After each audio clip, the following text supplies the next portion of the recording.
Hello, everybody, and welcome to DC Time. I'm Dean. I'm Chris. Glad you joined us again this week.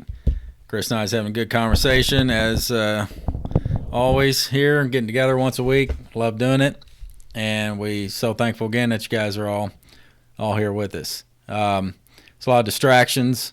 A lot of this world can be like an illusion sometime, or it can play tricks. Right? Yeah, exactly. We get tripped up in our own minds about things. Chris and I was just talking about our week again, and where we're at, and we're sure this is, it's a human thing, that the journey we're all on. But we liked last week's show, Chris and I did, and so we're just going to continue on a little bit in that, look for ways to encourage ourselves, and we're just glad that you're along for the ride. Yeah.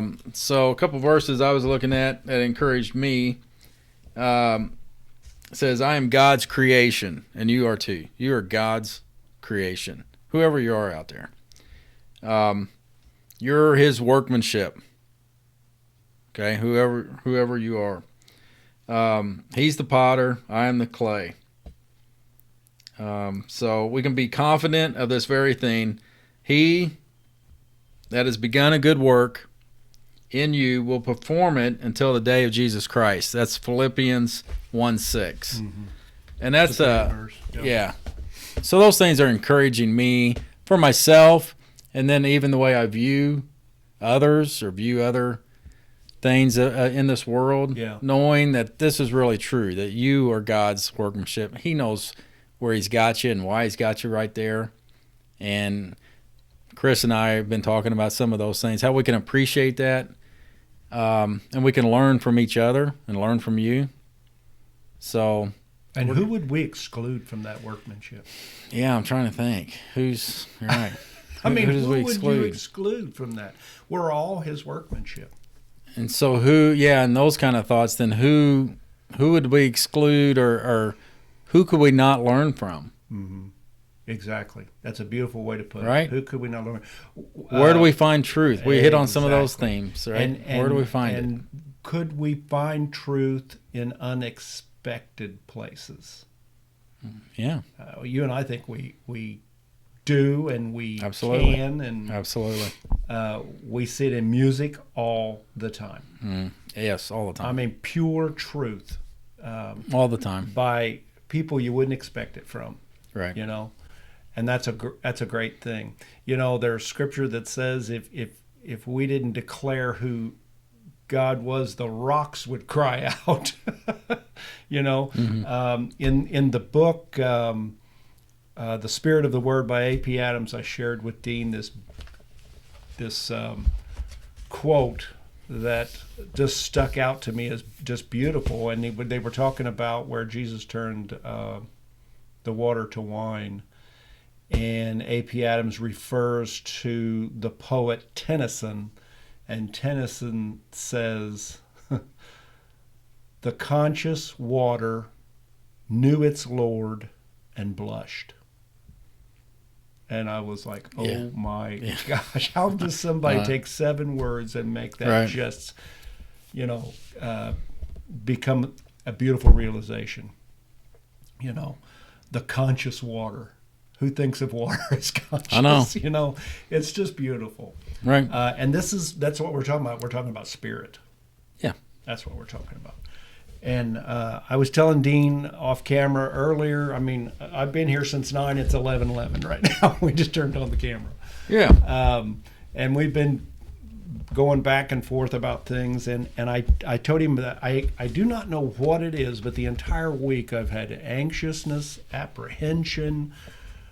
I don't know what it is. I go through this from time to time where, I look at everything around me and it's like he's got me on real calm water right now. I don't know what in the world I should be apprehensive about or anxious about, but that's where I'm at. Mentioning last week's show, I thought it was a great show. We had a lot of comments.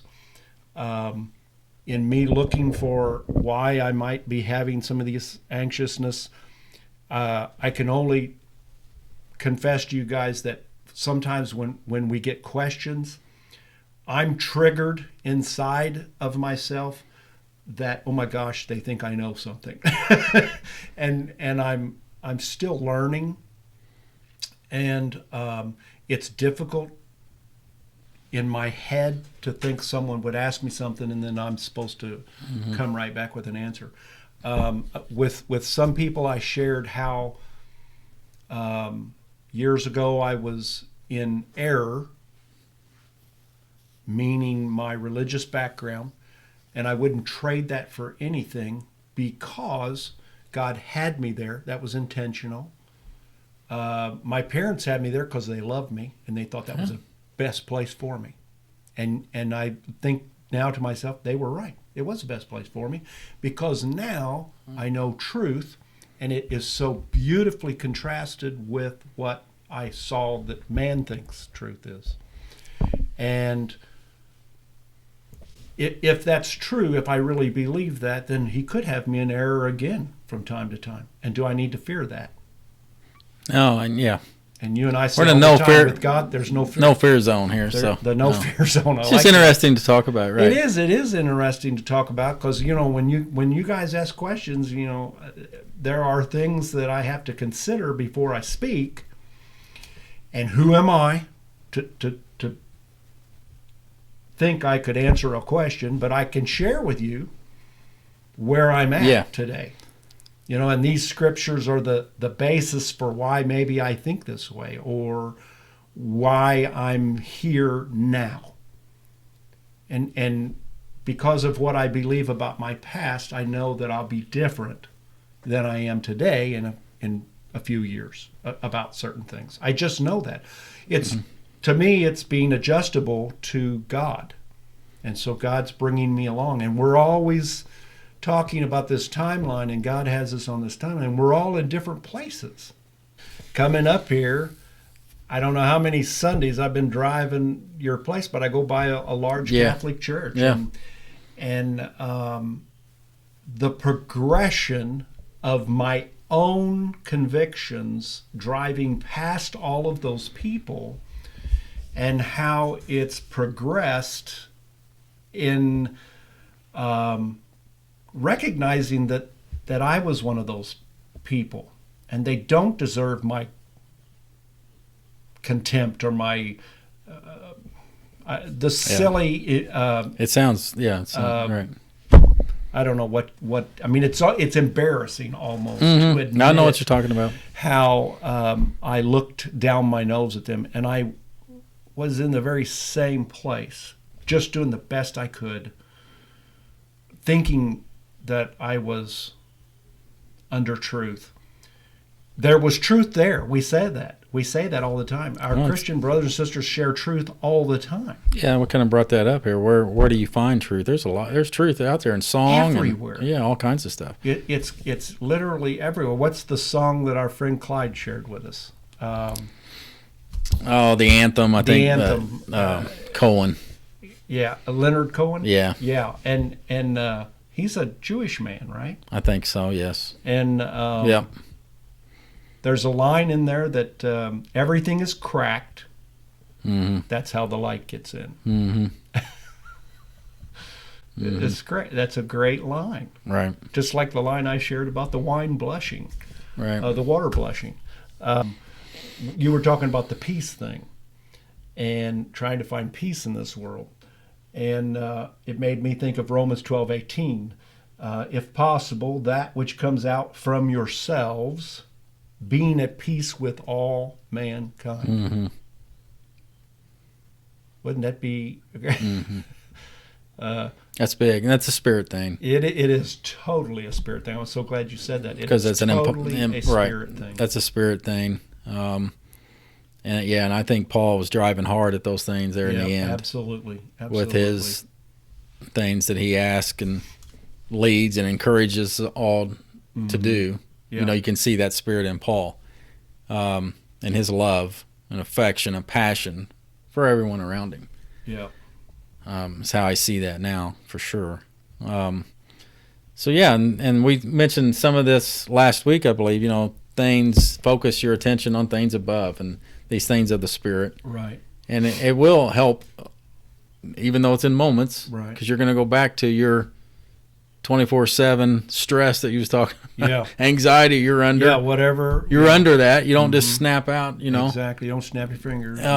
So we go through things along our journey. And a lot of people, like I said, in this world, it's horrific what people do actually go through. But we know it's temporary. We know it's for a reason.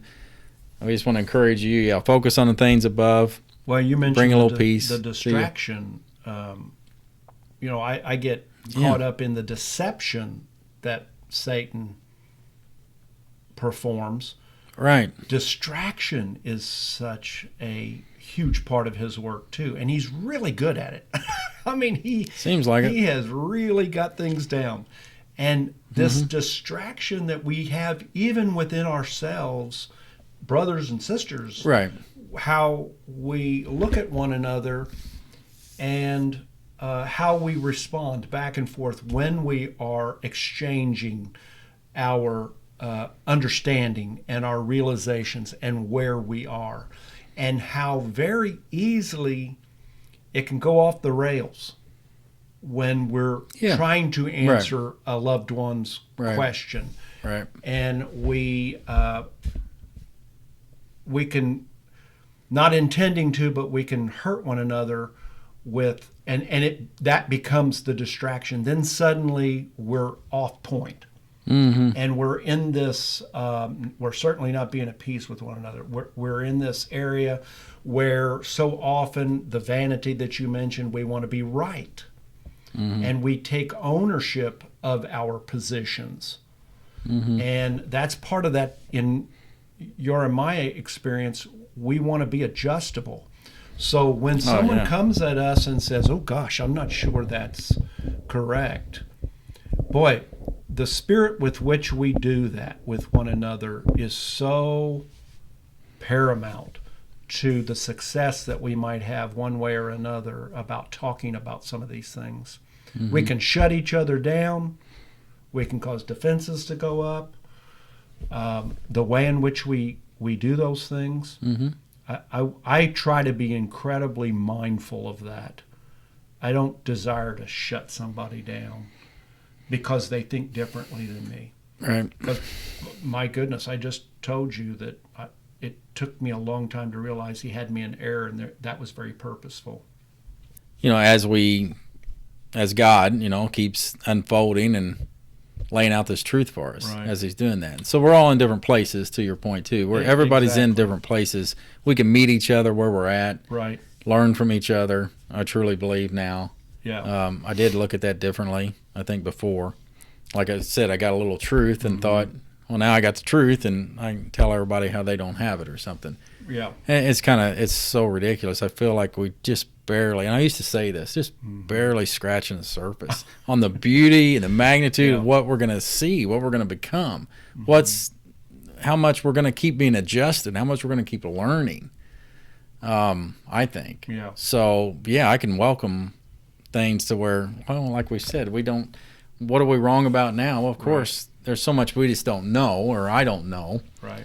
But anything I'm wrong about, I can't wait to find the truth or what I am wrong about. There's no fear anymore. I'm recently, or have been in this past week, in the very early chapters of 1 Corinthians. There's a beautiful passage in there where he talks about we have babes on milk.